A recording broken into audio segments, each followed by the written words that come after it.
It is now my privilege to confer the honorary degrees upon the recipients selected by the Board of Trustees for this 167th commencement. Knox College awarded its first honorary doctorate to Abraham Lincoln in 1860. In a letter to Mr. Lincoln, Knox trustee Orville Browning assured him that Knox is destined to become one of the most useful colleges in the land. And in after time, he said, it will be no discredit to you that you received your degree at her hands. And Mr. Browning's prediction came true. Knox did indeed become one of the most useful colleges in the land, and it continues today its tradition of awarding degrees to individuals of great distinction. And by selecting these individuals of demonstrated merit, the Board of Trustees invites them into a durable relationship with the college. These degrees carry the weight of the history, the traditions, and the values of the college. They are conferred with care and with deep respect for those whose lives and deeds we are privileged to honor. Professor Mary Crawford will present the first candidate for an honorary degree. President Ahmad.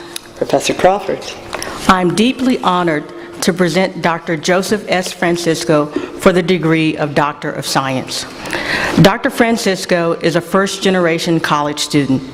He received a Bachelor of Science degree in chemistry with honors from the University of Texas at Austin, where his exposure to undergraduate research in X-ray crystallography as a freshman and his research on solvated electrons as an upperclassman led him to pursue a career in chemical research.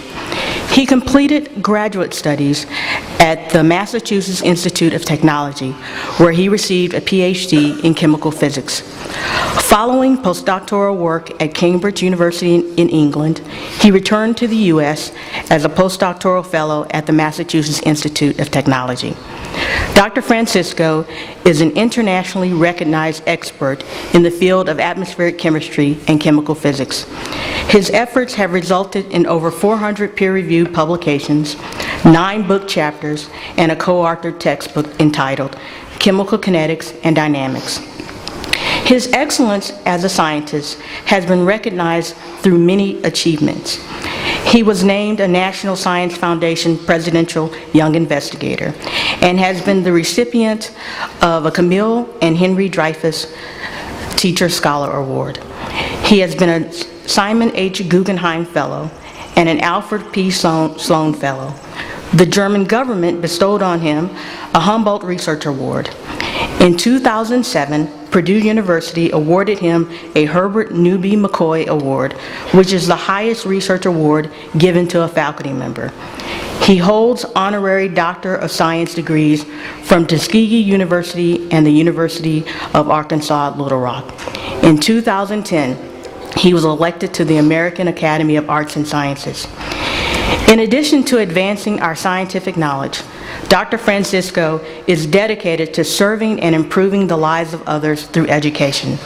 He is a past president of the National Organization of the Professional Advancement of Black Chemists and Chemical Engineers, an organization whose primary purpose is to assist people of color in fully realizing their potential in chemistry, chemical engineering, and related fields. He has been twice appointed by the Director of the National Science Foundation to serve on the Committee on Equal Opportunities in Science and Engineering. As the President of the American Chemical Society, Dr. Francisco encouraged its members to serve as mentors and advocates to help increase the representation and participation of all segments of our society in the chemical sciences. In these ways, he embodies the ethos of Knox's founding, who believed that education had a transformative power. President Ahmad, in this 175th year since the college's founding, it is my great honor to introduce my mentor, Dr. Joseph S. Francisco, Associate Dean for Research and Graduate Education and the William E. Moore Distinguished Professor of Earth and Atmospheric Sciences and Chemistry at Purdue University in West Lafayette, Indiana, for his dedication to empowering others to achieve, and his significant contribution to the interdisciplinary fields of atmospheric chemistry and chemical physics, I present Dr. Joseph S. Francisco for the degree of Doctor of Science.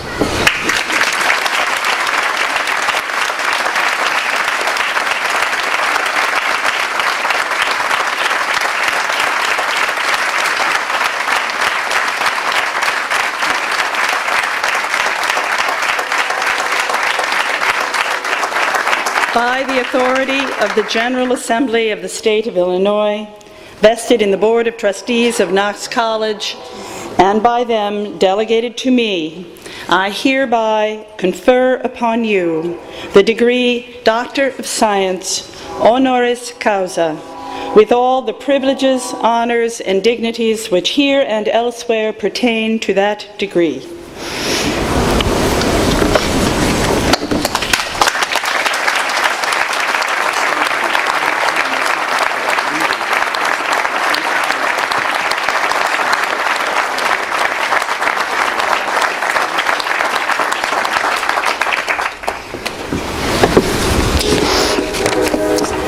Professor Bruce Pole will present the second candidate for an honorary degree.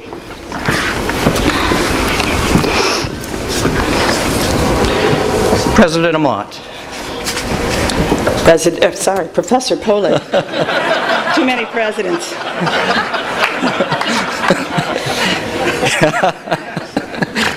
It is a distinct privilege to present Sir Andrew Davis for the degree of Doctor of Fine Arts.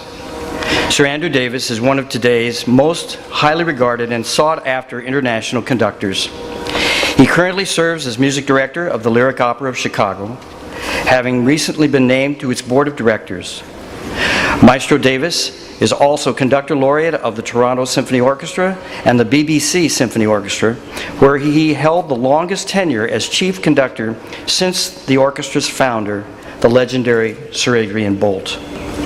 He also serves as artistic advisor to the Besançon International Music Festival and is president of the jury for the festival's 52nd International Competition for Young Conductors. Simply chart a course, if you like, to the Lyric's current season for a sampling of the remarkable breadth and variety of his performance literature. In it, Maestro Davis conducted masterpieces ranging from Mozart's genial The Magic Flute to Mussorgsky's epic Boris Godunov. Next season, he will conduct the Lyric with literature that bridges international boundaries of Germany, Italy, and France, highlighted by Strauss's Elektra, Donizetti's Don Pasquale, Wagner's Der Meistersinger, Puccini's La Bohème, and Verdi's Rigoletto. In addition, Sir Andrew's appearances next season will include engagements with the Melbourne Symphony Orchestra, the Toronto Symphony, the Royal Scottish National Orchestra, Rotterdam Philharmonic, London's Philharmonia Orchestra, the Bamberg Symphony Orchestra, the New York Metropolitan Opera, the Santa Fe Opera, the Canadian Opera Company, the festivals of Bergen and Edinburgh, and the BBC Symphony Orchestra. In fact, he has conducted all of the world's major orchestras, such as the Chicago Symphony Orchestra, the Berlin Philharmonic, and the Royal Concertgebouw, as well as opera houses in festivals worldwide, including La Scala and Bayreuth. In his native Britain, Sir Andrew has been named Commander of the British Empire for his services to British music, appointed Knight Bachelor in the New Year Honors List, and has received the Royal Philharmonic Society's Music Award. In a recent review of the New York Philharmonic, critic Steve Smith wrote, if the energy Mr. Davis showed throughout the evening, right down to his robust curtain calls, could be bottled and marketed, talk of a crisis in classical music would evaporate. As a college deeply committed to the arts, we honor Sir Andrew Davis as a uniquely energized and distinguished individual who combines brilliant musicianship with extraordinary interpretive prowess. His accomplishments as a consummate performer demonstrate both an exceptional versatility and a broad and deep knowledge of music making, and at a level which is achieved by few in the esteemed practice of orchestral conducting. Madam President, in recognition of his artistic contributions as a conductor whose knowledge of the literature and interpretive mastery have not simply met, but established new standards of the highest order. I am deeply honored to present Sir Andrew Davis for the degree of Doctor of Fine Arts.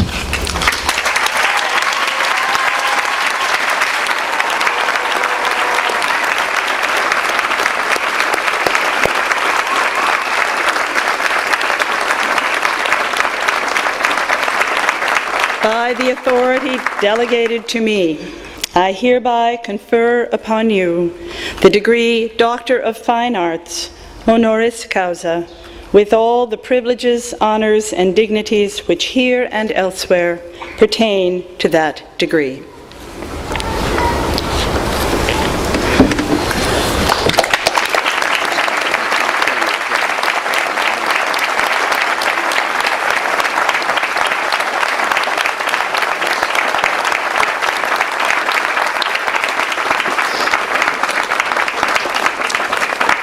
Professor Lane Sunderland will present the third candidate for an honorary degree. President Amat, Professor Sunderland. I am pleased to present Brigadier General Mark Martins for the degree of Doctor of Laws. General Martins, no stranger to academic honors, graduated first in his class at West Point and was a Rhodes Scholar at Oxford University. He received his law degree from Harvard University, where he was a member of the Harvard Law Review. He has a Master of Laws degree from the Judge Advocate General School and a master's degree from the National War College. Last year, he received Harvard Law School's Medal of Freedom that honors fundamental commitment to freedom, justice, and equality. Previous award winners include former South African President Nelson Mandela and the Brown versus Board of Education litigation team.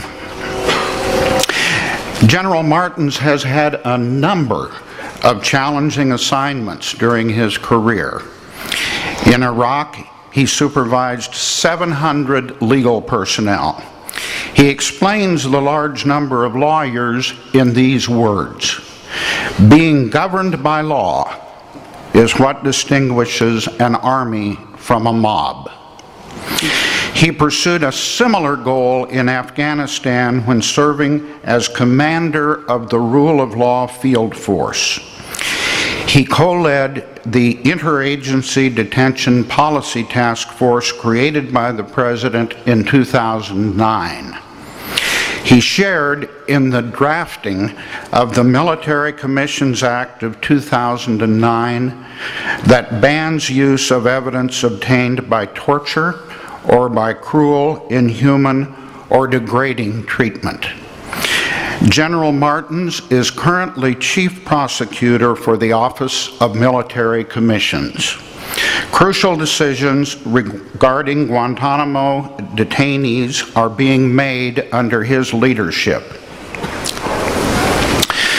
The tension between the need for a nation both to protect its citizenry from genuine threats and to follow a course that is consistent with rule of law and justice is at the foundation of modern constitutional or limited government.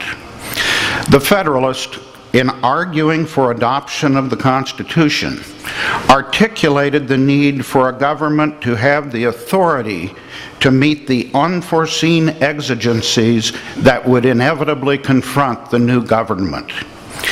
But it also emphasized the need for a due sense of national character, a need that requires standing firm on our constitutional principles.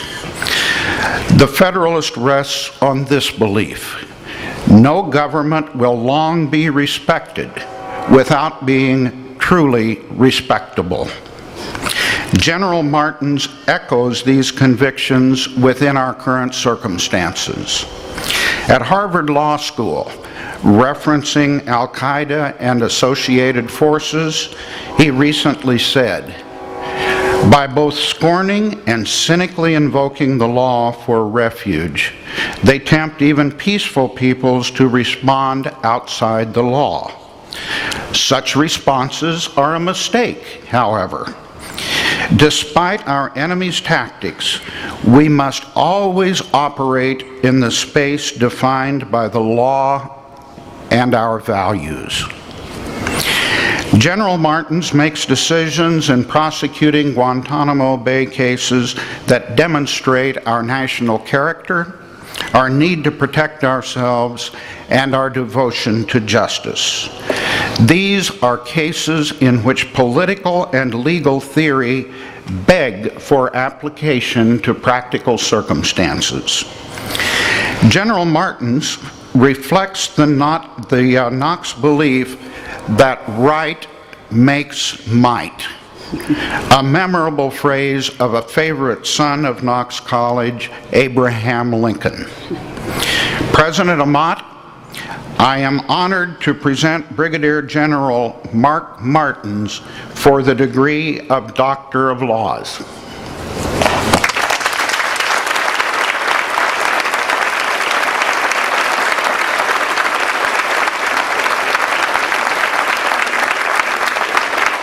By the authority delegated to me, I hereby confer upon you the degree Doctor of Laws, honoris causa, with all the privileges, honors, and dignities which here and elsewhere pertain to that degree.